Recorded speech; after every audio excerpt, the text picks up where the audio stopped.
Alright, we're going to change a Serpentine belt on a Powerstroke V8 turbo diesel, the 6-liter version. And we were looking at this diagram and we don't think it's quite right. Either the solid line or the dashed line.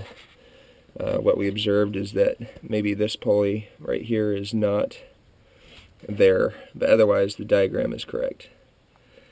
And I'll just show you a couple things here. If you look inside the engine, notice the alternator and the alternator there, and then there's that pulley, and it goes down here and then around that pulley, and then it comes up idler.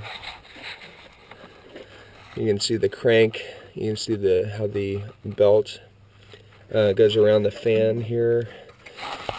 Over in this pulley, it goes 90 degrees across to some accessory over here, and then it goes straight down.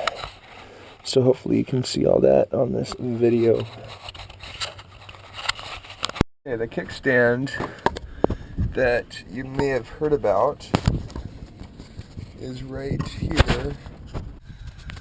Okay, here is, if you look, the idler is the far pulley there, and then it comes around right here and goes up. There's the belt around the crank and this bottom accessory on the right side of the motor. If you're looking at it from the front, I should say it's the port side.